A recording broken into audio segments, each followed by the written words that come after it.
ಬೆಳಗಾವಿಯಲ್ಲಿ ಕನ್ನಡ ರಾಜ್ಯೋತ್ಸವದ ಸಂದರ್ಭದಲ್ಲಿ 5 ಮಂದಿಗೆ ಇರಿತ ಆಗಿರುವಂತಹ ಘಟನೆ ನಡೆದಿರೋದು. ನಿನ್ನೆ ಕನ್ನಡ ರಾಜ್ಯೋತ್ಸವ ಇತ್ತು. ಬಹಳ ಸಂಭ್ರಮ ಸಡಗರದಿಂದ ಈ ಒಂದು ಆಚರಣೆಯನ್ನ ಮಾಡಲಾಗ್ತಾ ಇತ್ತು. ನಾನು ನಿನ್ನೆನೂ ಕೂಡ ಇದನ್ನ ಹೇಳ್ತಾ ಇದ್ದೆ. ಕನ್ನಡ ರಾಜ್ಯೋತ್ಸವ ಅಂತ ಅಂದಿದ ತಕ್ಷಣ ನಮಗೆಲ್ಲ ನೆನಪಾಗೋದು ಬೆಳಗಾವಿ. ಯಾಕಂದ್ರೆ ಬೆಳಗಾವಿಯಲ್ಲಿ ಬಹಳ ಅದ್ಭುತವಾಗಿ ಕನ್ನಡ ರಾಜ್ಯೋತ್ಸವವನ್ನ ಆಚರಣೆ ಮಾಡ್ತಾರೆ ಅಂತ.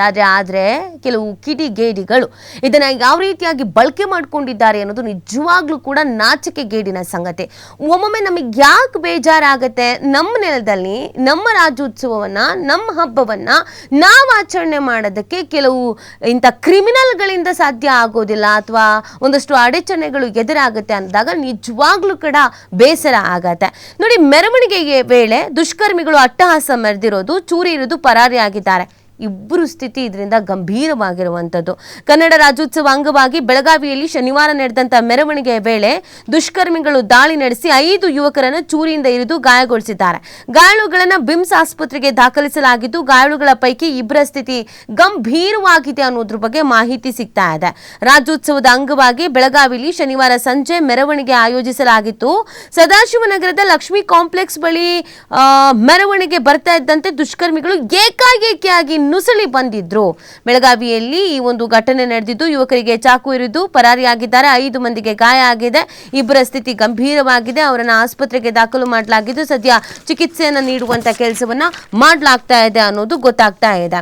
ಇನ್ನು ಈ ಗುಂಪಿನಲ್ಲಿ ಬಂದ ದುಷ್ಕರ್ಮಿಗಳು ಯದ್ವಾ ತದ್ವಾ ದಾಳಿ ನಡೆಸಿ ಯುವಕರಿಗೆ ಚಾಕುನಿಂದ ಇರಿದು ಪರಾರಿಯಾಗಿದ್ದಾರೆ. ಈ ವೇಳೆ ಬೆಳಗಾವಿಯ ಗುರುನಾಥ ವಕ್ಕುಂದ, ಸಚಿನ ಕಾಂಬಳೆ, ಹಾಗೆಯೇ ಲೋಕೇಶ ಬೆಟಗೇರಿ, ಮಹೇಶ, ವಿನಾಯಕ, ನಜೀರ್ ಪಠಾಣಿ ಎಂಬುವವರು ಚೂರಿ ಇರಿತಕ್ಕೆ ಒಳಗಾಗಿ ಗಾಯಗೊಂಡಿದ್ದಾರೆ. ತಕ್ಷಣ ಗಾಯಾಳುಗಳನ್ನು ಬಿಮ್ಸ್ ಆಸ್ಪತ್ರೆಗೆ ದಾಖಲಿಸಲಾಗಿದ್ದು, ಈ ಪೈಕಿ ಇಬ್ಬರ ಸ್ಥಿತಿ ಗಂಭೀರವಾಗಿದೆ.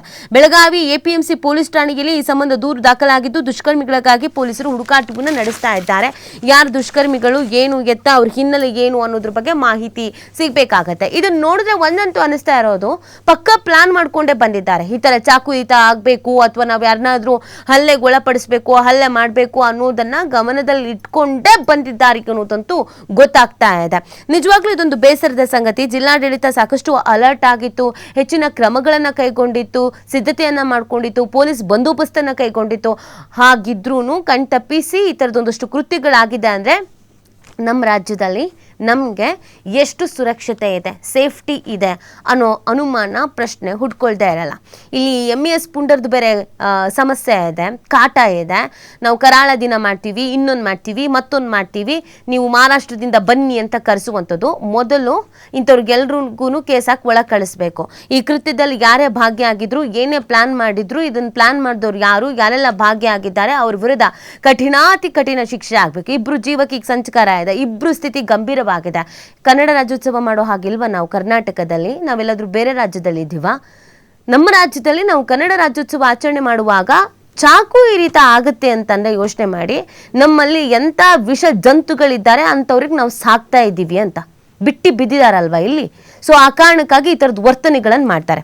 ಅಸಹ್ಯ, ಇದು ನಿಜವಾಗ್ಲೂ ನಾಚಿಕೆಗೇಡಿನ ಸಂಗತಿ. ಇಂಥ ಅಸಹ್ಯಕರ ಜೀವನ ಬಾಳೋ ಬದಲು ಸುಮ್ಮನೆ ಎಲ್ಲಾದ್ರೂ ಹೋಗಿ ಬಾವಿಗೆ ಹಾರೋದು ಬೆಟರು. ಇನ್ನೂ ಕೂಡ ನಾವು ಜಾತಿ ಅಥವಾ ಭಾಷೆ ಅಂತ ಇನ್ನೂ ಕತ್ತಿ ಮಸ್ಕೊಂಡೇ ಇದ್ದೀವಿ ಅಂದ್ರೆ ಉದ್ಧಾರ ಆಗೋದು ಯಾವಾಗ? ಅವ್ರ ಮನಸ್ಥಿತಿ ಇಷ್ಟೇ ಇರುತ್ತೆ. ಇದನ್ನ ಬಿಟ್ಟು ಹೊರಗಡೆ ಇರೋದಕ್ಕೆ ಸಾಧ್ಯವೇ ಇಲ್ಲ. ನೋಡಿ ಯಾವ ರೀತಿಯಾಗಿ ಚಾಕು ಇರಿತ ಆಗಿದೆ ಅಂತ. ಕನ್ನಡ ರಾಜ್ಯೋತ್ಸವ ಅಂದ್ರೆ ಒಂದು ಸಂಭ್ರಮ, ಒಂದು ಸಡಗರ, ಒಂದು ಖುಷಿ. ನಮಗೆ ನಮ್ಮ ಹಬ್ಬ ಆಚರಣೆ ಮಾಡೋದಕ್ಕೆ ಅವಕಾಶ ಇಲ್ಲ, ಅಲ್ಲಿಗೂ ಬರ್ತಾರೆ ಇವ್ರುಗಳು, ಅಲ್ಲೂ ಚಾಕು ಇರಿತ ಆಗತ್ತೆ ಅಂತ ಅಂದ್ರೆ ನಿಜವಾಗ್ಲೂ ಕೂಡ ಇದನ್ನ ನಾವು ಏನಂತ ಕರಿಬೇಕು? ಸೇಫ್ಟಿ ಇದೆಯಾ ಹಾಗಾದ್ರೆ? ಎಲ್ಲಿಂದನೋ ಬಂದು ವಕ್ರಿಸ್ಕೊಂಡವರು ಅಥವಾ ಇನ್ನೇನೋ ಮಾಡೋರು ಈ ಥರದ ವರ್ತನೆಗಳನ್ನು ಮಾಡ್ತಾರೆ. ಅದನ್ನ ನೋಡ್ಕೊಂಡು ನಾವುಗಳು ಇರಬೇಕು ಅಂತಂದ್ರೆ ನಿಜವಾಗ್ಲೂ ಒಂಥರ ಅಸಹ್ಯ ಅಂತ ಅನ್ಸುತ್ತೆ. ಎಂಥವ್ರ ಮಧ್ಯದಲ್ಲಿ ನಾವಿದ್ದೀವಿ, ಎಂತೆಂಥವ್ರನ್ನ ನಾವು ಹಾಲೆರಿತಾ ಇದ್ದೀವಿ ವಿಷ ಜಂತುಗಳಿಗೆ ಅಂತ. ಇಲ್ಲ, ಇದು ಕಠಿಣವಾದಂಥ ಶಿಕ್ಷೆ ಆಗಬೇಕು, ಸ್ಟ್ರಿಕ್ಟ್ ಆಗಿ ಆಕ್ಷನ್ಸ್ಗಳಾಗಬೇಕು.